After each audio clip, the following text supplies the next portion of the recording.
Dans la précédente vidéo, nous avons vu comment placer deux personnes différentes dans un décor différent. Alors pour ça, on a eu besoin d'avoir des photos avec des fonds transparents.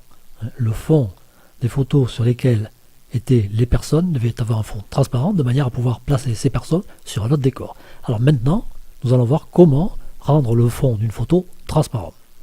Donc, je vais cliquer sur Nouveau projet et je vais aller chercher une photo. Voilà. Alors, comment rendre le fond de cette photo transparent? Il y a plusieurs manières. Il y a une manière facile et rapide et une manière plus compliquée et plus détaillée. Donc, on va voir la manière facile. Comment je vais faire? Je vais faire une sélection grossière, ici. Je vais utiliser un outil qui va venir me faire plaquer la sélection bien sur le contour de la personne, automatiquement. Donc, je vais me retrouver avec la sélection de la personne. Ensuite, je vais cliquer sur un bouton pour inverser la sélection. Donc, du coup, la sélection, elle se retrouvera derrière. Et ensuite, je vais effacer toute la sélection pour la rendre transparente. Alors, pour faire une sélection, ici, dans cette première colonne, on a tous les outils de pinceau, de peinture pour peindre de la peinture, pour peindre de la transparente, donc c'est-à-dire pour gommer, vous voyez, pour peindre du soleil, de l'ombre, etc., etc. Ici, nous avons tous les outils de sélection pour faire des sélections.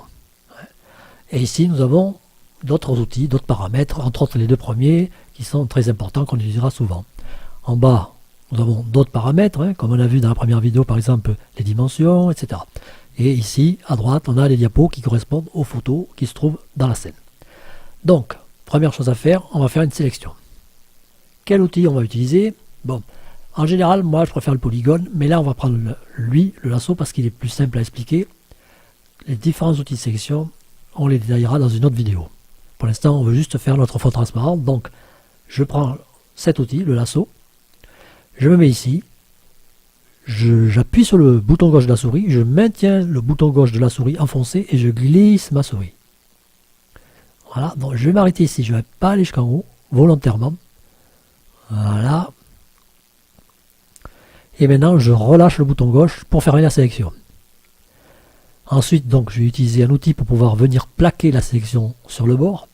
Je vais à Outils, agrandir la sélection pour séparer le fond de la photo. Voilà. Donc, vous avez vu que j'ai fait exprès de ne pas aller jusqu'en haut. Alors, parce que si j'étais allé un tout petit peu plus haut, il m'aurait bien plaqué la photo.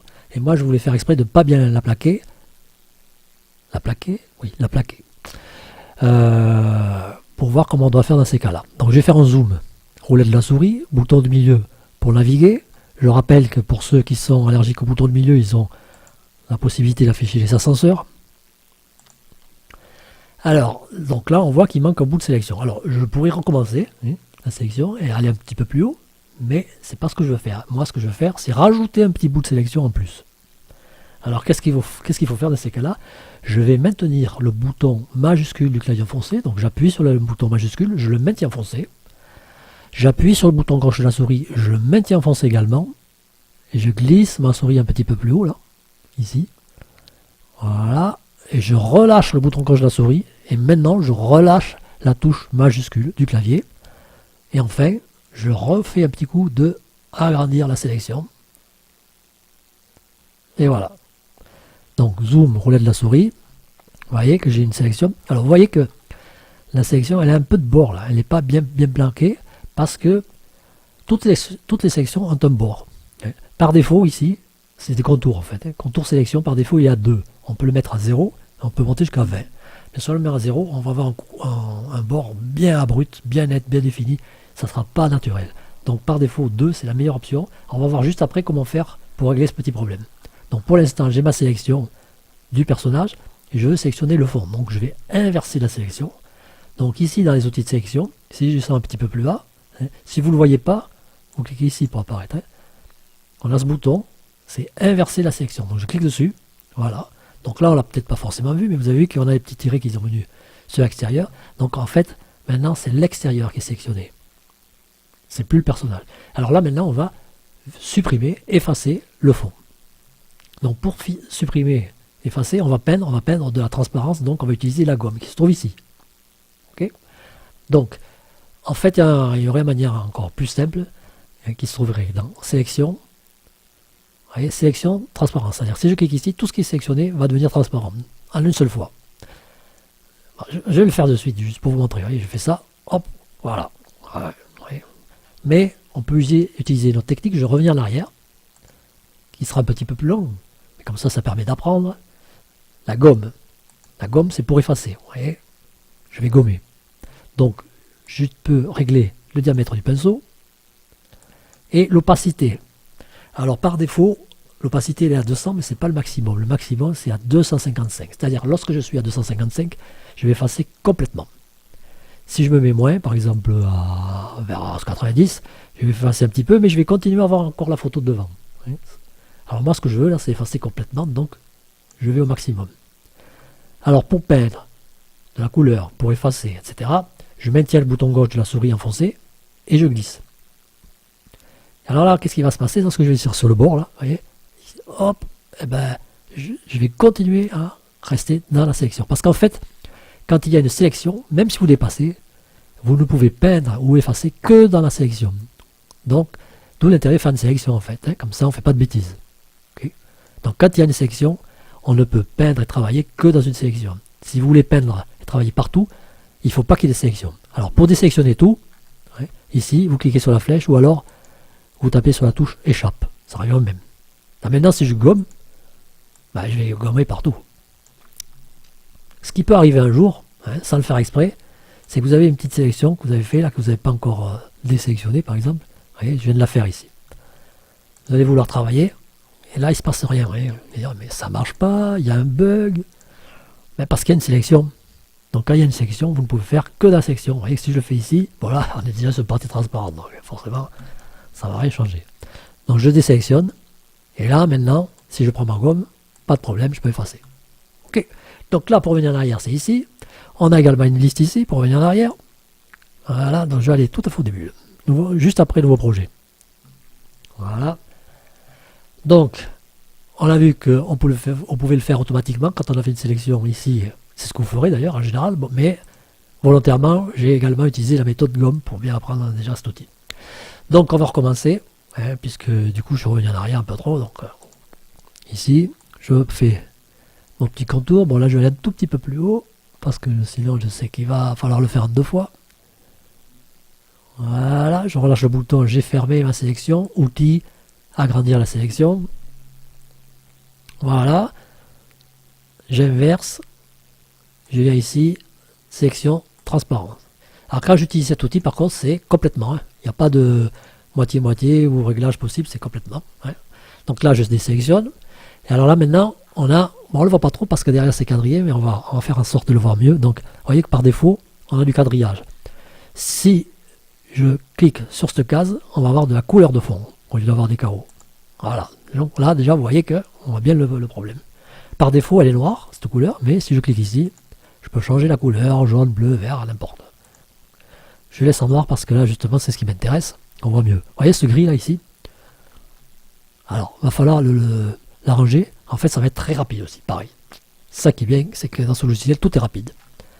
Parce qu'on ne va pas s'amuser à aller prendre la gomme et effacer là, de petit à petit, ou alors faire une sélection. Non, rien de tout ça. En fait, ce qu'on va faire, on vient ici, photo, et on va afficher le masque de la photo. Alors, le masque de la photo, c'est du noir et c'est du blanc. On peut avoir des dégradés de noir aussi. Alors, tout ce qui est noir, c'est censé être transparent derrière, et tout ce qui est blanc, c'est opaque. Et si on avait des parties moitié-moitié transparentes, moitié opaques, c'est-à-dire si on n'avait pas effacé complètement avec la valeur maximum, on aurait eu un genre de dégradé de gris, quoi. Donc là, nous, on a noir et blanc. Alors qu'est-ce qu'il faut faire en fait? Il va falloir envoyer le noir un tout petit peu vers l'intérieur. Ici, pareil pour l'autre côté, l'envoyer vers l'intérieur, partout. Donc pour récupérer un peu plus de transparence là sur les bords. Et enlever ce fameux gris là qu'on a vu. Alors comment on va faire? On va sélectionner toute cette partie noire et on va agrandir le contour. Puisqu'on a vu le contour par défaut il y a 2, on va l'agrandir, on va le mettre par exemple à 5 ou 6. Donc du coup, il va s'agrandir vers l'intérieur. Alors comment on fait pour sélectionner? On a plusieurs outils. On ne va pas s'amuser à faire le lasso là, parce que sinon on en a pour 3 jours. Donc je désélectionne. On va utiliser l'outil baguette. L'outil baguette, qu'est-ce que c'est? L'outil baguette, si je clique ici par exemple, il va me sélectionner toutes les régions avoisinantes qui ont plus ou moins la même couleur. Donc voilà, ça va être facile puisque tout est noir. Donc si je clique sur du noir, il va me sélectionner tout le noir. Si je clique sur le blanc, il va me sélectionner tout le blanc. Donc, je vais sélectionner le noir. Ok. Alors, une fois que j'ai sélectionné, alors je le fais, je clique, voilà, sélectionner. Maintenant, je vais augmenter le contour de ma sélection, qui est à 2 là pour l'instant. Je vais le mettre par exemple à 6, et je tape sur la touche Entrée pour valider. Voilà, et là vous voyez que le contour il est venu davantage à l'intérieur. Alors qu'est-ce que je vais faire maintenant? Je ne vais pas gommer, hein, puisque là c'est le masque. Pour gommer, c'est sur la photo. On a vu que ce qui est transparent ici, c'est le noir. Donc on ne va pas gommer, on va peindre du noir. Ouais. Alors la peinture, ça se trouve où? Donc déjà, le pinceau pour peindre, c'est celui-ci, ici, peindre de la couleur. La couleur, elle est ici, ce rectangle-là, elle est noire pour l'instant. Donc je peux cliquer dessus et aller chercher une couleur. Bon, là, quand on est en position masque, on a droit au noir et au blanc, rien d'autre. Donc même si je clique sur une autre couleur, n'importe laquelle, peu importe, et que je fais OK, il va me mettre du noir. Sauf si je clique sur le blanc, dans ces cas-là, il va le récupérer. Donc il récupère, ça sera ou noir ou blanc. D'accord? Maintenant, ce qu'on peut faire aussi, c'est utiliser la pipette. C'est-à-dire que lorsque je survole une couleur, vous voyez ce rectangle ici, lorsque je survole une couleur, on a la couleur qui s'affiche dans le petit rectangle. Blanc, noir, blanc, noir. Et lorsqu'il y a une couleur qui nous intéresse, si je veux l'envoyer dans le grand rectangle, puisque c'est la couleur qui se trouve dans le grand rectangle qui va être peinte, donc pour l'envoyer dans le grand rectangle, il faut que je tape sur la touche F4. Vous voyez, je suis sur le blanc, je vais faire F4 et je vais l'envoyer ici. Si vous ne vous rappelez pas de la touche sur laquelle il faut appuyer, instinctivement, vous allez cliquer sur le bouton pipette. Et puisque en général, on veut la pipette, on clique sur le bouton pipette. Et en fait, ce bouton, c'est juste pour afficher un message de rappel. Puisqu'il n'y a pas besoin de cliquer dessus tout le temps. Quand vous utilisez le logiciel, chaque fois que vous survolez une couleur, il la montre ici, F4, et vous la récupérez. D'accord? Donc pour la photo, vous récupérez n'importe quelle couleur de la photo. Là, on va récupérer du noir ou du blanc, puisqu'il n'y a rien d'autre. Ok? Alors, donc, nous, ce qu'on veut, c'est peindre en noir, pour pouvoir augmenter, donc, ici, à l'intérieur. Donc, je prends du noir, ou je vais la chercher ici, ou alors je me mets au-dessus du noir et je fais F4. Voilà, donc maintenant j'ai du noir. Je prends mon petit pinceau. Je vérifie que mon opacité est au maximum, puisque je ne veux pas peindre moitié-moitié, je peins du noir complet. Diamètre, peu importe, puisqu'on est dans une sélection, même si on dépasse, on va rester à la sélection, et on y va. On maintient le bouton gauche de la souris enfoncé, et on glisse. Alors, vous avez vu, tout ça, ça a pris du temps. En fait, c'est des explications qui ont pris du temps, hein, puisque la procédure est très rapide, en fait. Hein. Vous avez fait un contour, vous avez inversé le contour, vous êtes venu sur le masque, vous avez fait une sélection avec la baguette, augmenté un petit peu ici, et hop, on est bon, on désélectionne, et on revient sur la photo. Afficher la photo, ouais, voilà, notre gris disparu. Ok. Bon, après, vous aurez peut-être, par-ci par-là, quelques petits détails à corriger, vite fait. Dans ces cas-là, vous pouvez le faire directement, hein. Gomme. Donc, on prend la gomme, c'est facile puisqu'on est sur la photo. Ouais. Ou alors, pareil, une petite sélection pour être sûr de ne pas déborder. Alors maintenant, ce qui va se passer. Vous voyez, vous pouvez par exemple faire un truc comme ça avec la gomme, voilà, très long, et au dernier moment, hop. Alors, si je reviens en arrière, où j'ai commencé. Donc, il faut que je refasse tout le total. J'ai pas envie. Je vais juste corriger ce petit bout. Dans ces cas-là, je vais utiliser un autre outil de peinture qui est restaurer les parties gommées. C'est l'inverse de la gomme. Je le prends et je restaure les parties gommées. Voilà. Ok. Donc là, on est bon. Le noir qu'on a derrière, en fait, c'est du transparent. Hein. On est noir parce qu'on est en couleur du fond. Mais vous voyez que si je décoche, c'est du transparent. Donc là, j'enregistre ma photo avec un fond transparent. Bon, j'avais déjà fait, mais je vais en faire une autre quand même. Hein. Je vais faire 02C, par exemple. Par contre, et ça c'est très important, pour garder le fond transparent, il faut impérativement sauvegarder la photo en PNG ou éventuellement en GIF, mais pas en JPEG ni en BMP. Parce que si je sauvegarde en JPEG ou en BMP, je vais avoir mon fond qui va devenir blanc, couleur unie, blanc. Et moi, je ne veux pas du blanc, je veux du transparent. Donc, PNG. Donc c'est bon, PNG, ok. Alors là, chaque fois que je vais enregistrer ma photo, il me demande toujours est-ce que je vais enregistrer la scène entière ou la photo. Alors là, je ne veux pas enregistrer la scène entière, je vais enregistrer uniquement la photo. Dans ces cas, je clique sur non. Et voilà, ma photo avec le fond transparent. Bon là, on le voit en blanc puisque sur ce visualiseur de photographie Windows, sur cette visionneuse, il est blanc. Mais vous allez voir que la photo est bien transparente. Alors, tant qu'on y est, une dernière chose. Si vous voulez arrêter là, de travailler et continuer plus tard, et pas être obligé de recommencer tout, vous sauvegardez le projet, enregistrez le projet. Hein. Vous sauvegardez votre projet. Bon, je ne vais pas le faire là parce que c'est pas important pour l'instant. Et comme ça, si vous voulez continuer plus tard, après vous irez à ouvrir un projet. D'accord? Donc, maintenant je vais aller sur nouveau projet. Donc du coup, je vais avoir un message qui me dit que le projet n'a pas été sauvegardé, mais c'est pas grave. Et je vais aller récupérer la photo que je viens de faire. Vous vous rappelez, c'était la 02C. Donc j'y vais, j'ouvre. Et là, vous voyez, on a bien un fond transparent. Voilà. Donc ça a été un peu long pour pouvoir expliquer le fonctionnement. Mais en fait, c'est assez rapide à faire. Je vais le refaire de nouveau. Voilà. Je prends ma photo. Bon, moi je préfère utiliser celui-là. Alors, j'expliquerai un peu plus en détail comment il fonctionne dans une autre vidéo. Voilà. Hop. Ensuite, je vais outils, agrandir la sélection, inverser, sélection, transparence, photo, masque, sélection du contour et à 6, donc déjà c'est bon. Baguette, voilà, il s'est mis à 6. Maintenant, gomme. À mon avis, non. Alors là, par contre, il ne faut pas aller ici, parce que c'est pas du transparent qu'on va faire. C'est la peinture noire. Hop. Maximum, c'est pas grave, puisque on va pas dépasser.